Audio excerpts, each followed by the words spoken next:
Très cher pasteur Michel Kabea, serviteur de Dieu, Papa Mutombo Joseph, Papa Jean-Pierre Zakwani, Papa Innocent Siam, Papa Firené Mouyumba, chers diacres, peuple de Dieu de l'ancien évangile tabernacle, nous vous saluons ce matin dans le précieux nom du Seigneur et Sauveur Jésus-Christ. Nous sommes très heureux de nous tenir devant vous en ce matin où le monde commémore la naissance de Jésus. Mais nous croyons que Jésus n'est pas né le 25 décembre. C'est pourquoi nous lui remercions de nous avoir gardés durant toute l'année 2024 à ce jour où nous témoignons notre gratitude envers lui, le maître des temps et des circonstances. Notre remerciement s'adresse à notre serviteur dont Papa Lucien Bayaka Kela et au collège des moniteurs, Papa Shekina Lumbala, Papa Eli Chimanga, Papa Simon Makel, Papa James Kabea, Papa Pasi Paswa et les monitrices Maman Marie Ngalula, Maman Aimé Mujinga, Maman Dorcas Meta, Maman Aningongo, Maman Julie Mbaya, qui travaillent ensemble avec lui, ainsi que nos papas et mamans qui nous font traverser la route en toute sécurité. Selon la parole de Dieu qui dit, instruis l'enfant selon la voie qu'il doit suivre, quand il sera grand, il ne se détournera pas. Ainsi, nous célébrons cette journée avec joie, avec allégresse, avec cri de joie, car Dieu nous a envoyé un cadeau au monde selon Jean 3,16. Car Dieu a tant aimé le monde qu'il nous a envoyé son Fils unique afin que quiconque croit en lui ne périsse pas, mais qu'il ait la vie éternelle. C'est pourquoi nous avons préparé quelques scènes pour représenter le moment glorieux de la naissance de Jésus, selon les enseignements que nous avons reçus. Que Dieu vous bénisse. Bonjour à toutes et à tous. Que le Seigneur vous bénisse richement. Me voici ici présent, ainsi que tous, pour commémorer la naissance de Jésus-Christ. Nous savons tous qu'il n'est pas né le 25 décembre, mais comme il était l'agneau de Dieu, il serait né au mois d'avril. Cependant, ce qui nous importe, c'est le caractère sacré de sa naissance. Car sa naissance avait été prédite depuis l'éternité à travers la bouche de ses serviteurs, les prophètes. C'est la raison pour laquelle cet après-midi, je vous propose de suivre quelques scènes qui vont au moins représenter ce glorieux moment de la naissance de Jésus. Et avant cela, nous allons suivre la première scène, qui est bien sûr l'annonce de la bonne nouvelle à Zacharie par l'ange Gabriel. Un jour, Zacharie, son père, appelé par les sœurs comme d'habitude, était allé offrir le parfum au temple. Et là, il fit la rencontre avec l'ange du Seigneur. L'ange du Seigneur lui fit la nouvelle qu'il naîtrait un fils qui marchera avec l'esprit et la puissance d'Élie. Et là, il douta. Et c'est par là que l'ange du Seigneur lui dit qu'il serait muet jusqu'au jour où ces choses arriveront. Parce qu'il n'avait pas cru aux bonnes nouvelles qui s'accompliront à leur temps. Nous avons appris de nos pères que Dieu visite les prêtres. Les prêtres nous ont dit que la prière ne priait jamais. L'Éternel exauce la prière des gens qui sont justes. Écoutera-t-il notre explication et il verra notre honte? Je sais bien la Bible est remplie des exemples et des témoignages vivants, des miracles au moment de l'impossible de leur vie. Je ne me lasserai point de l'invoquer. Aujourd'hui, c'est mon jour de sacrificateur au temple. Je pars encore l'invoquer.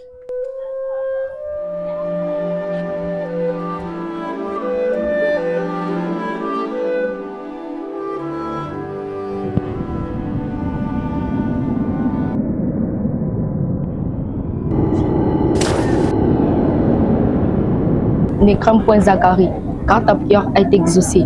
Ta femme Élisabeth enfantera un fils et tu lui donneras les noms des gens. Il sera pour toi un sujet de joie et d'allégresse et plusieurs se réjouiront de sa naissance, car il sera grand devant le Seigneur. Il ramènera plusieurs des fils d'Israël au Seigneur leur Dieu. Il marchera avec l'esprit et la puissance d'Élie pour amener les cœurs des pères vers leurs enfants et les rebelles à la sagesse. Les justes ont fait de préparer au Seigneur un peuple bien disposé. À quoi je reconnaître cela, car je suis vieux et ma femme est avancée en âge. Je suis Gabriel, je me tiens devant Dieu. J'ai été envoyé pour te parler et pour t'annoncer cette bonne nouvelle. Et voici, tu deviendras muet et tu ne pourras pas parler jusqu'au jour où ces choses arriveront, parce que tu n'as pas cru à mes paroles qui s'accompliront à leur temps.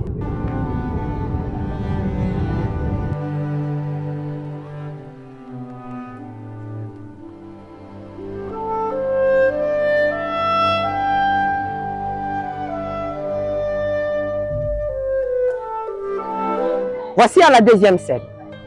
La deuxième scène parle bien sûr, nous sommes bien sûr dans un village appelé Nazareth, où nous retrouvons une vierge appelée Marie.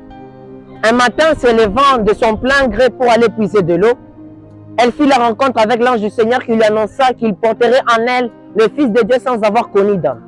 Seigneur, j'ai entendu dire que les anges ont toujours visité les gens. Mais paraît-il que c'était que pour les époques passées. Mais le sacrificateur nous fait savoir qu'il a été promis la naissance du Messie. Mais ce Messie naîtra d'une vierge or. C'est quelque chose qui paraît impossible, mais ta parole l'a dit. Salut toi, qu'une grâce a été faite, le Seigneur est avec toi. Ne crains pas Marie, car tu as trouvé grâce devant Dieu. Et voici, tu deviendras enceinte, et tu enfanteras un fils, et tu donneras le nom de Jésus. Il sera grand et il sera appelé Fils du Très-Haut. Et le Seigneur Dieu lui donnera le trône de David son père. Il régnera sur la maison de Jacob éternellement, et son règne n'aura point de fin. Comment cela se fera-t-il, puisque je ne connais point d'homme? Le Saint-Esprit viendra sur toi, et la puissance du Très-Haut te couvrira de son ombre. C'est pourquoi le Saint-Enfant que tu naîtras de toi sera appelé Fils de Dieu. Et voici Élisabeth, ta parente, a conçu un fils de la vieillesse, et celle qui est appelée stérile, et dans son 6e mois, car rien n'est impossible à Dieu. Je suis la servante du Seigneur, qu'il me soit fait selon sa parole. Je crois que ce que Dieu a dit, il peut aussi l'accomplir. Et là, elle n'hésita pas. Elle a couru avec précipitation voir sa parente Élisabeth, qui était enceinte aussi, dans sa vieillesse. C'est bien sûr la 3e scène. Et là, il commença à lui... Donc, il était joyeux. Et c'est là qu'à l'instant où il a cité le nom de Jésus, l'enfant qui était en lui, qui était bel et bien mort, est revenu à la vie. Et c'est par là qu'il a même donné ses prédilections en disant que Marie, tu es bénie parmi toutes les femmes et que le fruit de tes entrailles est béni. Et c'est par là que Marie a commencé à dire: mon âme exalte le Seigneur et mon esprit en Jésus-Christ, Dieu mon Sauveur, car il a tourné ses yeux sur la basette de sa servante. Ainsi, on m'appellera bienheureuse. Satan, tu es vaincu. Oui, oui, oui, oui, oui, oui. Car Dieu est avec moi. Qui sera contre moi? Satan, tu es vaincu. Oui, oui, oui. Élisabeth, Marie, je suis heureuse de te revoir. Je suis heureuse parce qu'on m'a dit que tu es enceinte et tu vas avoir un enfant dans la vieillesse. oui Marie, je vais avoir un enfant, mais je suis inquiète à ce sujet. Mais pourquoi? Ça fait 6 mois que je suis enceinte, mais il n'y a encore aucun signe de vie. J'ai un peu peur. Moi, je ne m'inquiéterai pas. Écoute, Élisabeth, je sais que tu es enceinte. L'ange Gabriel m'a dit que tu auras certainement un enfant. Le même ange m'est aussi apparu et il m'a dit que j'aurai un enfant sans avoir connu un homme et je lui donnerai le nom de Jésus. Aïe! Comment se fait-il que la main de mon Seigneur vient auprès de moi? Marie, aussitôt que tu as cité le nom de Jésus, l'enfant qui est en moi a tressailli de joie dans mon sein. Tu es bénie parmi les femmes et le fruit de ton sein est béni. Mon âme exalte le Seigneur et mon esprit se réjouit en Dieu mon Sauveur, parce qu'il a jeté les yeux sur la bassesse de sa servante. Car voici désormais toutes les générations diront, bienheureuse, parce que le Tout-Puissant a fait pour moi de grandes choses. Son nom est saint et sa miséricorde s'entend d'âge en âge sur ceux qui le craignent. Loué soit l'Éternel, alléluia. Loué soit l'Éternel. Voici désormais, nous sommes dans la 4e scène. Ça parle bien sûr de la naissance de Jean-Baptiste. Le moment où Élisabeth devait accoucher arriva, ses frères ainsi que les membres de sa famille étaient réunis dans la maison. Et là, tout le monde s'est disputé sur quel est le nom qu'on allait donner à l'enfant qui était né. Et c'est par là qu'on allait demander à son père Zacharie en disant que quel sera ton nom. Mais vu qu'il était muet, il demanda un papier. Et en demandant le papier, il écrivit le nom Jean. Et c'est là tout le monde dans l'étonnement et Dieu d'Élias s'élève. Et là, il prophétisa. Cet enfant sera appelé comment? Cet enfant sera appelé Ézéchiel. Cet enfant sera appelé Kabeyamba Michi. Non, cet enfant sera appelé Mutombo Joseph. Non, cet enfant sera appelé Zacharie comme son père. Non, cet enfant sera appelé Jean. Mais Elisabeth, comment ça jamais? Il y a donc aucun parenté qui est appelé de ce nom. Alors demandons à son père Zacharie.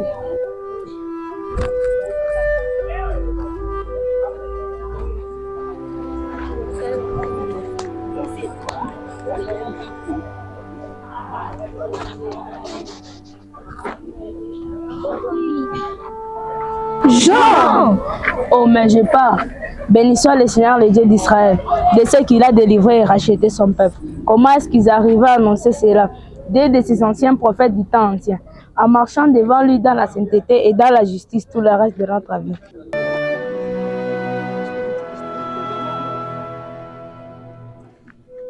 Et toi, petit enfant, tu seras appelé prophète du Très-Haut. Tu marcheras devant la face de l'Éternel pour préparer sa voie.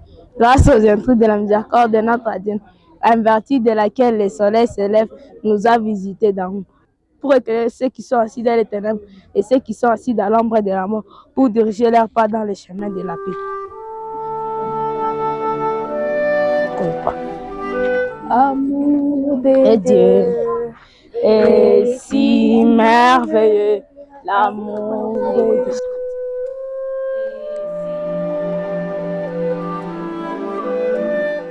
Nous voici maintenant dans la scène principale, qui est la 5e, qui parle même de la naissance de Jésus. Bien sûr, en ce temps-là, c'était au temps de l'empereur César Auguste. Il avait ordonné le recensement de chacun dans sa ville natale afin d'être couronné officiellement citoyen de l'Empire romain. Cela était l'accomplissement de l'écriture car Michée 5.1 disait que « Ô toi Bethléem d'Ephrata, plus petite parmi les milliers, de toi sortira celui qui dominera sur Israël. » C'est par là que Marie et Joseph allèrent à Bethléem pour se faire recenser.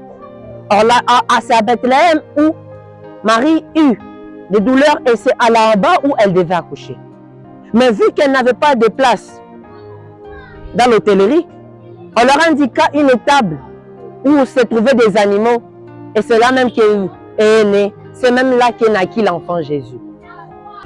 Dans la même contrée cette nuit-là, il y avait des bergers qui passaient aux alentours pour protéger les troupeaux afin que les animaux sauvages qui étaient tout autour ne puissent pas les dévorer. Et là, ils firent la rencontre avec l'ange du Seigneur qui leur annonçait la nouvelle de la naissance du Messie. Et surpris par cette nouvelle, ils accoururent vers l'étable pour voir l'enfant Jésus. Et c'est par là que s'était terminée la 5e scène. L'Éternel nous a promis un Messie, un prophète qui sera grand que Moïse. Mais cette promesse tarde à venir. Nous croyons que Dieu tient à sa parole. C'est le coucher du soleil. D'abord. Apportons-nous ici. Fermons nos bêtes, mettons nos affaires de côté et puis reposons-nous.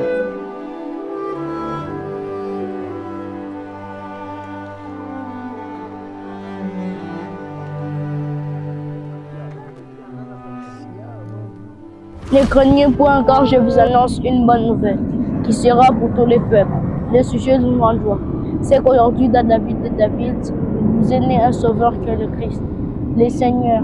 Et voici à quel signe vous le reconnaîtrez. Vous verrez un enfant américain et couché dans une crèche. Vous avez entendu ce que j'ai entendu? Oui, vraiment. Je crois que ce n'était pas n'importe quelle voix, mais c'était la voix d'un ange qui venait du ciel. Ah, ça, j'ai dit vrai.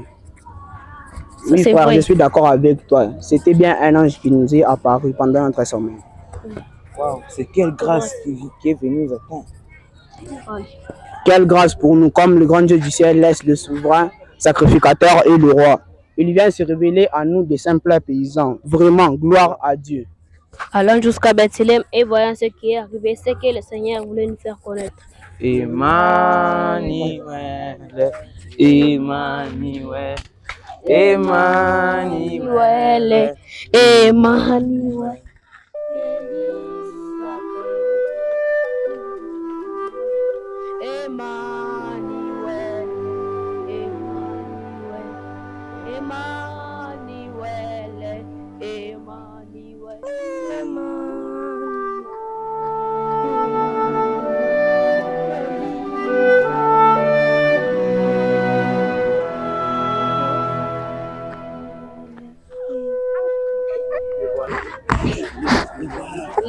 Le voilà. Nous étions assis après avoir fini de préparer notre repas, assis en écoutant la parole de Dieu. Un ange apparut avec une bonne nouvelle du Seigneur.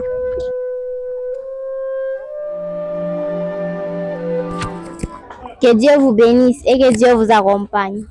Nani, wa, emani, wa, ema, wa.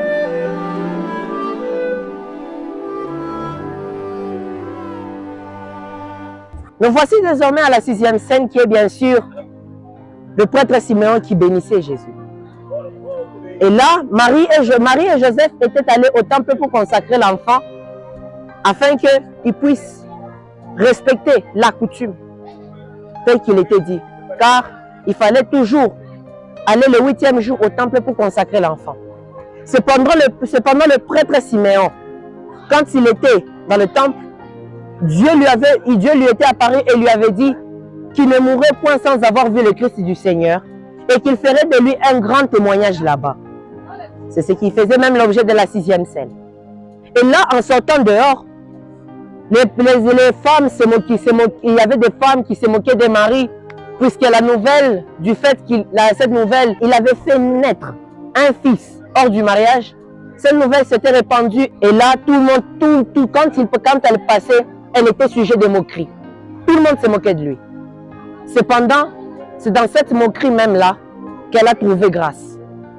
Et là, au moment où Siméon bénissait les enfants, Dieu lui dit de sortir et de bénir l'enfant Jésus. Et là, elle dit, Seigneur, voici tu laisses ton serviteur mourir en paix, car mes yeux ont vu ton salut, le salut que tu as préparé pour ton peuple. Et là, il a prophétisé sur Marie. Et Marie et Joseph étaient dans l'étonnement, bien sûr. Ainsi que toutes les femmes moqueuses qui les entouraient. C'est ce qui a même fait l'objet de notre 6e scène. Siméon, tu as été un homme juste et pieux. Tu ne mourras point avant d'avoir vu le Christ du Seigneur. Je veux faire de toi un témoignage là-bas. Pourquoi est-ce que tu vas faire cela, Seigneur? C'est mon affaire. Ne me touche pas. Cet enfant n'appartient même pas à Joseph. Elle a eu l'enfant hors du mariage. Cet enfant est illégitime. Regardez ses pieds. Elle est pieds nus. Cet enfant n'a pas de père. Regardez ses lèvres. Cet enfant est illégitime. C'est le mari dont on parlait, pute. C'est cette Marie prostituée. Regardez cette Marie, elle est comme une folle. C'est un enfant bâtard. Elle est sale. Seigneur Dieu, bénis cet enfant. Amen. Seigneur Dieu, bénis cet enfant. Amen. Seigneur Dieu, bénis cet enfant. Amen. Dieu bénis cet enfant. Amen. Dieu bénis cet enfant. Amen. Dieu bénis cet enfant. Amen. Et là, c'est au tour maintenant de Marie. Sors, Siméon! Les voilà! Maintenant, Seigneur, tu laisses ton serviteur s'en aller de cette vie en paix, selon ta parole, car mes yeux ont vu ton salut. Les saluts que tu as préparés devant tous les peuples, lumière pour éclairer les nations et gloire d'Israël, ton peuple.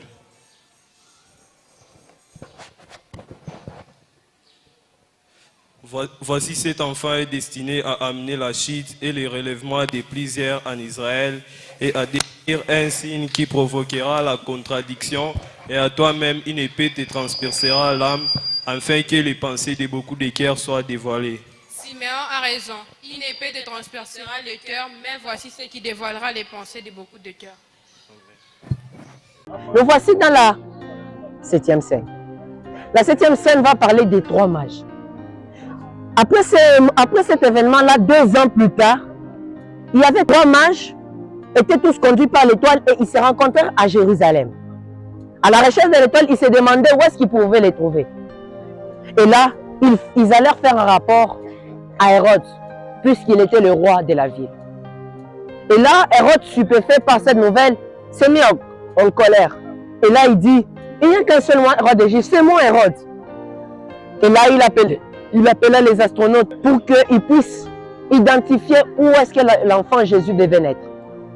Et là, bien sûr, on indiqua que c'était à Bethléem. le roi dans sa face hypocrite dit qu'ils allaient faire signe de l'enfant Hérode afin que lui-même il puisse y descendre pour l'adorer. Cependant, dans sa tête, il avait l'ambition de tuer l'enfant. Or, dans un rêve, l'ange apparut à Joseph de lui dire qu'il puisse fuir en Égypte. Et l'ange, le même ange, l'ange Gabriel, parut aussi aux mages. Il leur fit signe de ne pas rentrer chez Hérode, car Hérode avait l'intention de les tuer. Bonjour messieurs. Bonjour. Qui êtes-vous et définez-vous? Je suis un mage, j'étudie le domaine de les sciences religieuses. Je viens de l'Orient de Rennes. Je suis ici de la famille de Japhet. Je suis également un astrologue, j'étudie le côté religieux de la science. Je viens de l'Orient de Babylone, je suis de la descendance de Sem. Quelle surprise! Je suis l'un de vous, un mage, en provenance de l'Orient de la postérité des Cham. Mais que faites-vous ici à Jérusalem? Comment êtes-vous arrivé là? J'étais dans mon pays et observais les astres pour voir l'accomplissement de la prophétie du prophète Balaam. Ce prophète de Dieu avait annoncé qu'une étoile s'élèverait de Jacob. Et lorsqu'elle s'élèvera, le Messie sera sur la terre. J'ai vu cette étoile, je l'ai suivie et me voici conduit par elle jusqu'ici. J'étais à Babylone attendant voir l'accomplissement des prophètes Balaam, que l'Éternel notre Dieu a donné à Balaam son prophète. Je vous donne conjonction de cette étoile qui se réunissent pour donner cette étoile du matin. Or, cette étoile se réunissent, le Messie devait être sur la terre. Gloire soit rendue à l'Éternel, Dieu de nos pères, Abraham, Isaac et Jacob. Voici, il y a 2 ans, j'ai quitté l'Orient, je me dirigeais vers l'Occident. Monté sur mon chameau, j'ai traversé les montagnes, des collines, des marécages et même des fleuves tigrés. Mon cœur rempli de joie parce que j'ai vu l'étoile de Jacob. Lorsque j'ai vu la conjonction d'étoiles, et un corps céleste est fondé en 5 grands corps célestes, je l'ai acquis car ceci montrait que les messieurs devaient être là. Voici les orbites de ces étoiles lorsqu'elles se sont jointes. Maintenant, nous savons que le Messie se trouve quelque part. Il doit être ici à Jérusalem, puisque c'est la capitale de la religion du monde. La religion du Messie. Oh Jérusalem, quelle belle ville! Mais où est passée l'étoile? Mais l'étoile a disparu. Où peut-on donc trouver l'étoile? Allons demander au Messie qui est là-bas.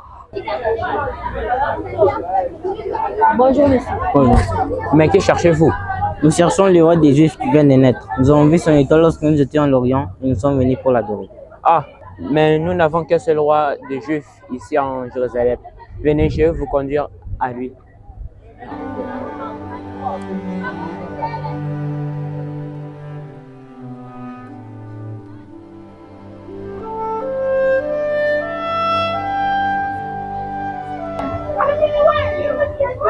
Bonjour, votre majesté. Bonjour. Nous avons des invités. Faites-les entrer. Bonjour, votre majesté. Bonjour. Que voulez-vous que je fasse pour vous? Nous cherchons le roi des Juifs. Ah, le roi des Juifs. Je suis le seul roi des Juifs, moi, Hérode. Nous cherchons le roi des Juifs qui vient de naître. Nous avons vu son étoile lorsque nous étions en Orient et nous sommes venus pour l'adorer. Ah, le roi des Juifs.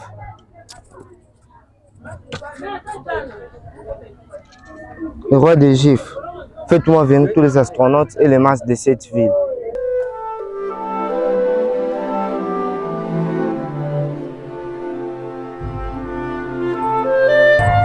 Avez-vous vu l'étoile du roi des Juifs qui est né? Non, roi, vous êtes le seul roi à Jérusalem.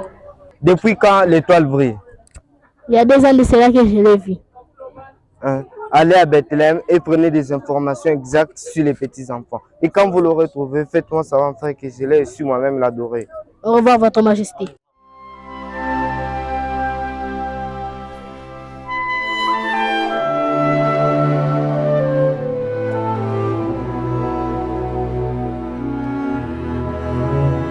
Et voilà. Voilà l'enfant Jésus. Voici, moi j'ai de l'or pour lui offrir et l'adorer. L'or signifie la divinité. Voici, moi j'ai l'encens pour l'offrir et l'adorer. L'encens qui signifie la sacrification. Voici, moi j'ai la myrrhe pour l'offrir. La myrrhe qui signifie la mort. Au revoir, monsieur. Au revoir, monsieur. Au revoir. Comme nous ne sommes pas revenus, allez tuer tous les enfants de 2 ans et dessous qui sont en Bethléem dans tout son territoire. Et c'est comme ça que Jésus fut protégé. Et quand il grandit dans la parole de Dieu, il était le Fils de Dieu. La parole faite chair. C'est ce qui a même marqué ces événements de la naissance de Jésus. J'espère que vous avez bien suivi ces détails et qu'elle vous a plu et qu'elle soit pour vous un sujet de méditation profonde, car cet enfant n'était pas qu'un simple enfant, c'était Dieu fait chair. Il était le Fils de Dieu, il était le cadeau du ciel, il était le véritable Noël pour chaque enfant de ce message. C'est la raison pour laquelle tout ce que je peux vous dire, c'est merci et que Dieu vous bénisse richement.